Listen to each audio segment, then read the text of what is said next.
She called 911 because a black man was trespassing on his own beachfront property. But what she didn't know was that he was about to uncover a centuries-old secret buried beneath the sand.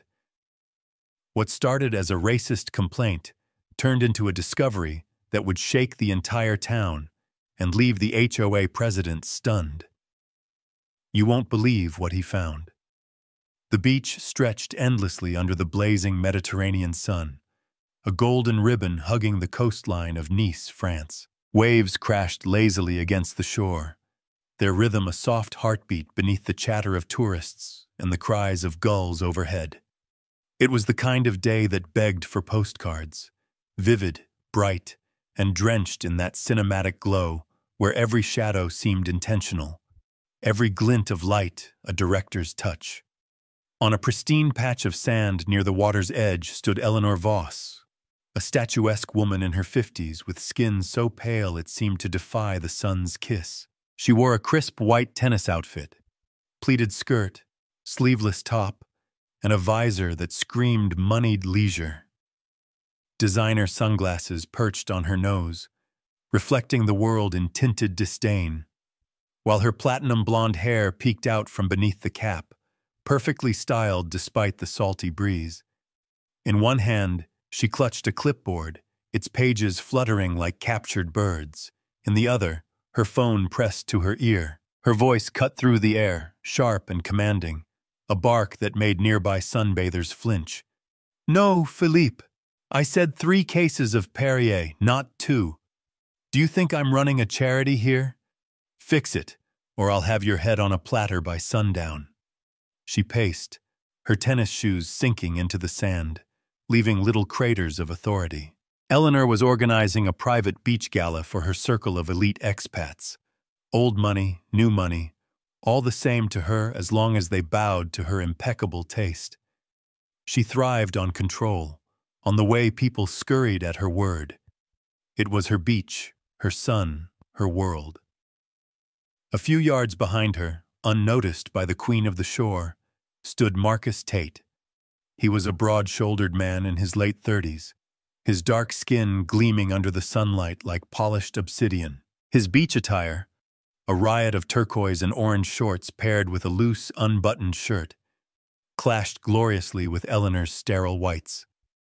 Marcus moved with an easy confidence, his bare feet digging into the sand as he scanned the horizon, a metal detector humming in his hands. He wasn't here for her gala or her rules. He was a treasure hunter, a drifter who'd chased whispers of pirate gold from the Caribbean to the Côte d'Azur. The beach was just another canvas for his dreams. The detector beeped suddenly, a shrill cry that snapped Marcus out of his reverie. He dropped to his knees, tossing the device aside, and began clawing at the sand with his hands. Grains flew, sticking to his sweat-slicked arms until his fingers brushed something hard. A wooden edge, a rusted clasp. His breath caught as he unearthed it. A small, weathered chest, its surface encrusted with barnacles and time. He pried it open, and the sunlight spilled over a cascade of ancient coins, glinting like forgotten stars. Spanish doubloons, French livres, pirate loot from centuries past, right there in his hands. Marcus let out a low, triumphant laugh, the sound rolling over the waves. Eleanor's head whipped around at the noise, her call forgotten mid-sentence. "What the hell is that racket?" she snapped, lowering her phone. Her eyes narrowed as they landed on Marcus, kneeling in the sand with his prize. The chest, the coins, the sheer audacity of his presence, it hit her like a slap. She strode toward him, clipboard raised like a shield. "You there? What do you think you're doing? This is a private event area. You can't just dig up my beach." Marcus looked up, his grin unfazed. "Your beach?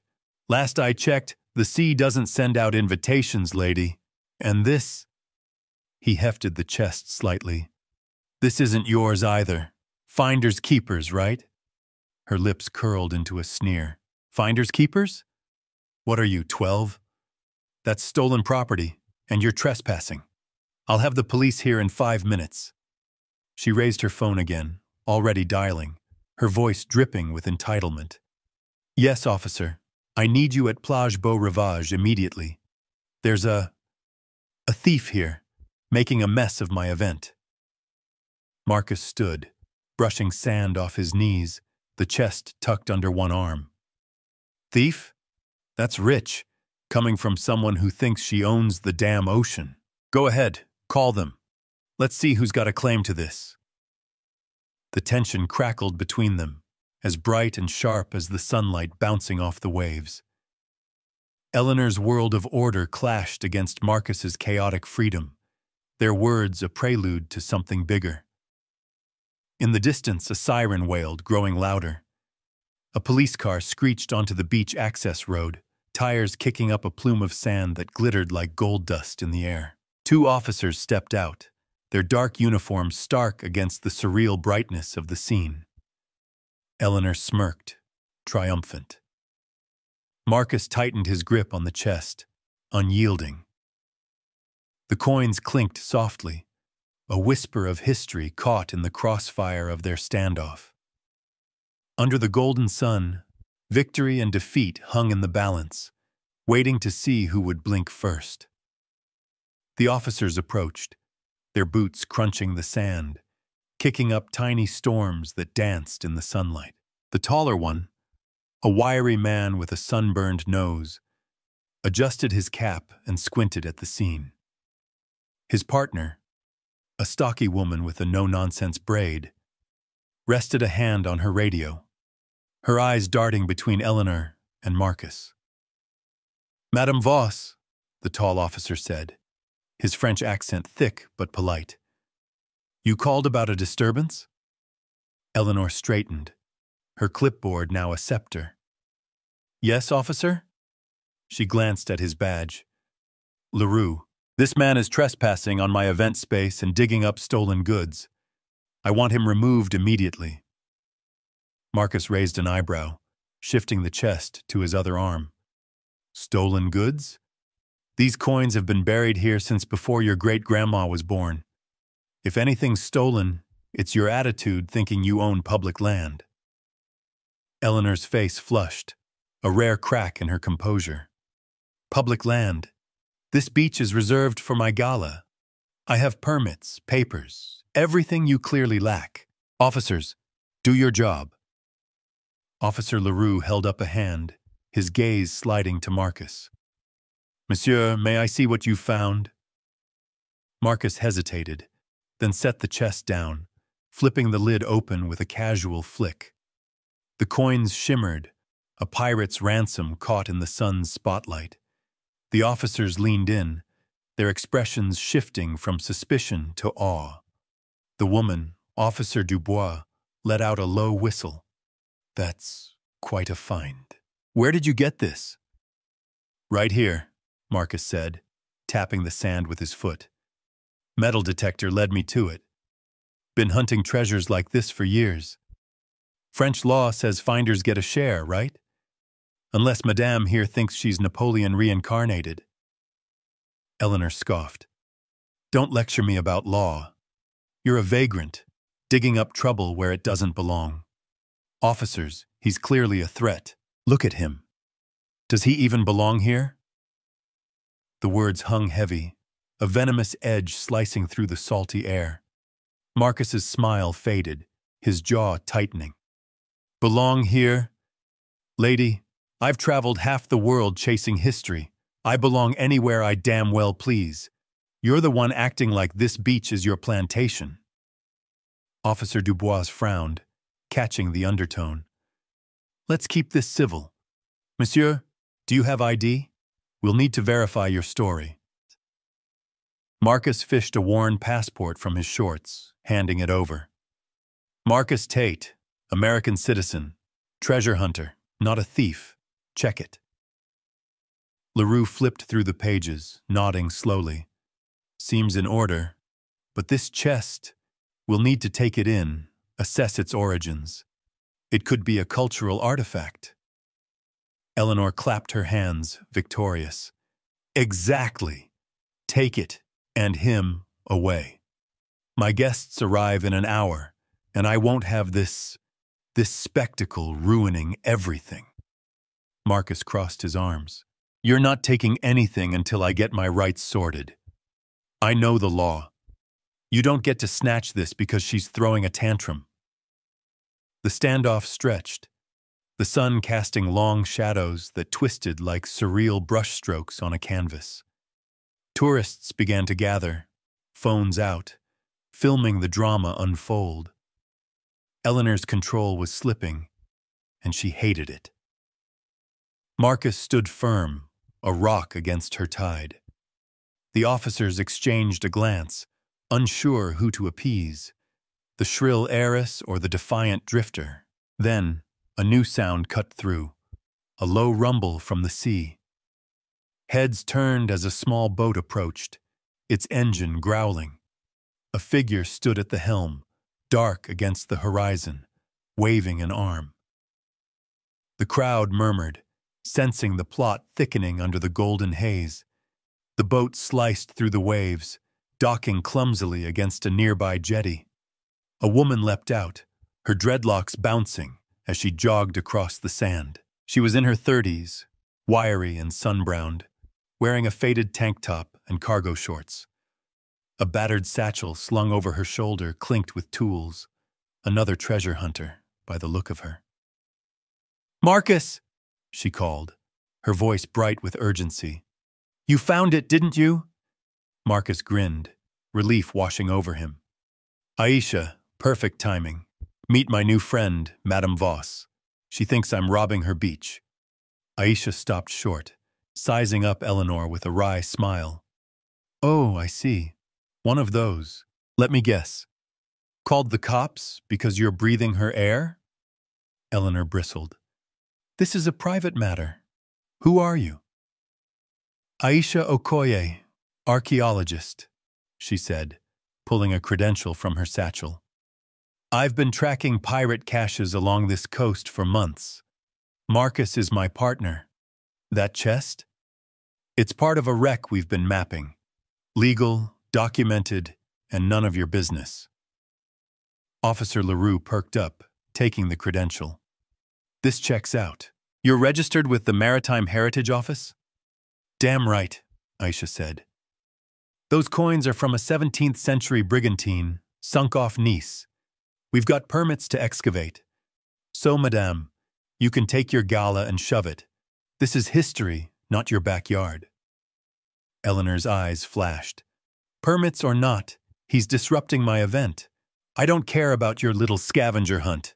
Officers, remove them both." Dubois stepped forward, her tone firm. "Madame Voss, if they've got legal claim, we can't just arrest them. We'll need to call this in, get a heritage expert down here." The crowd buzzed, phones still rolling. Eleanor's carefully curated world was unraveling, and she loathed the spotlight shifting. "This is outrageous. Do you know who I am? I'll have your badges for this."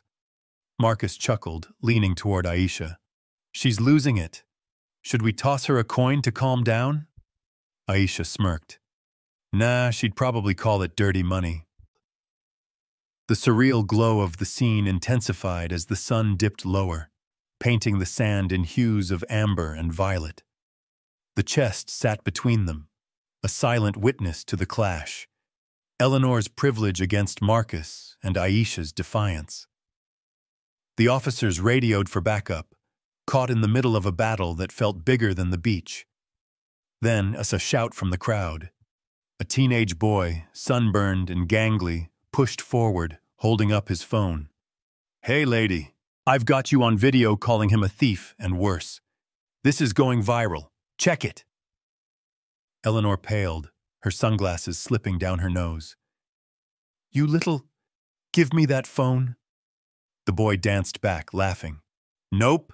Freedom of the press, right? Smile, you're famous." The tension snapped like a taut wire. Eleanor lunged, but LaRue caught her arm. "Madame, calm down, you're making this worse." Marcus and Aisha exchanged a look, the chest gleaming between them. The tide was turning, and the sun bore witness to it all. Backup arrived. An unmarked van with 2 Heritage officials in tow, their faces creased from years under the sun. They knelt by the chest, murmuring in French, their gloved hands brushing the coins with reverence. The crowd pressed closer, a living wall of curiosity, while Eleanor fumed, her clipboard now a crumpled relic in her grip. "Preliminary assessment," one official said, standing. "This matches known artifacts from the Étoile Noire, a pirate vessel lost in 1687. These two," he nodded at Marcus and Aisha, "have legal salvage rights. The state claims half, but they're entitled to the rest." Eleanor's voice rose, shrill. "Half! They're vagrants! They don't deserve a cent!" Aisha stepped forward, her eyes blazing.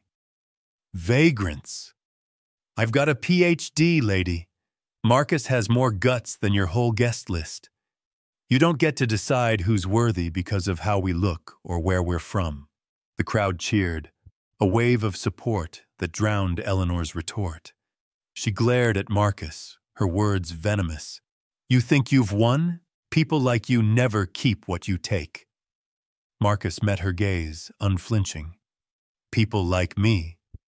You mean folks who work for what they get, not scream for it?